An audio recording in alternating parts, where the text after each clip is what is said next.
इहलोके तोचे सर्वाभूती सम, शरीराचा भ्रम नेणे कदा.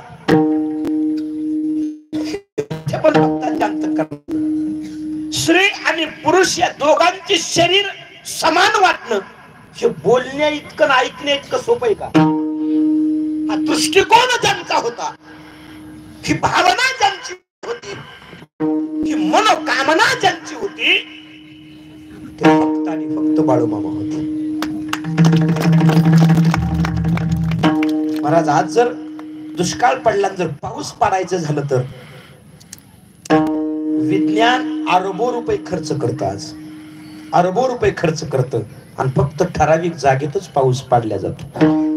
तोही पडेल का नाही सांगता येत नाही, पडेल का नाही सांगता येत नाही. त्यांच्या जीवनामध्ये काय प्रसंग असे घडले की लोक अन्न करायला लागली, रानातली पिकं जळायला लागली, नव्हे पशु पक्षाधिकांना तोंड ओलं करायला सुद्धा पाणी मिळाना. झाडांचं म्हणजे पक्ष्यांची घरटी आहेत, त्या पक्ष्यांचा चिवचिवाट ऐकायला येईना. सरपटणारे हिंस्र प्राणी सुद्धा दिसनात. मामांचं अंतःकरण पगळल्या गेलं, हृदय भरल्या आणि डोळ्यातल्या अश्रूंना मार्ग मोकळा झाला.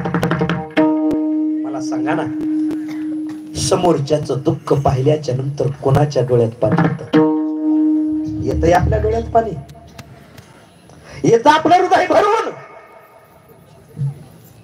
अरे एखादा चलता चलता जर ठेसळून पडला आणि पडल्या जागेवर बेशुद्ध झाला, महाराज आपण त्याच्या जवळून जात असलो तरी रस्ता बदलून निघून जातो, परंतु त्याची विचारपूस करत नाही.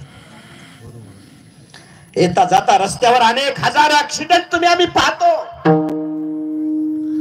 आपण आपल्या डोळ्यापुढे एखादा कठीण प्रसंग पाहतो, रक्ताच्या थारोळ्यात पडलेला एखादा माणूस पाहतो, त्याच्या गाडीचा चक्का चूर झालेला माणूस आपण आपल्या डोळ्याने पाहतो, पण आपण आपल्या गाडीतून उतरत सुद्धा नाही. कर्मठ माणसाप्रमाणे, निर्दयी माणसाप्रमाणे तसंच निघून जातो. अरे त्याला पाहत सुद्धा नाही आपण, मग त्याच्याविषयी आपल्या अंतःकरणात दया निर्माण होण्याचा विषयच कुठं राहतो? मग देव कुठे आहे? जाणण्याची तहान जाणण्यात देव आहे, भुकेल्याची भूक जाणण्यात देव आहे. अरे एखाद्या आंधळ्याचे डोळे होण्यात देव आहे, एखाद्या पांगळ्याचा पाय होण्यात देव आहे, एखाद्या मुख्याची वाचा होण्यात देव आहे. हे सगळे कर्म ज्यांच्यात पाहायला मिळाले ते फक्त आणि फक्त माझे बाळूमामा होते रे, बाळूमामा होते.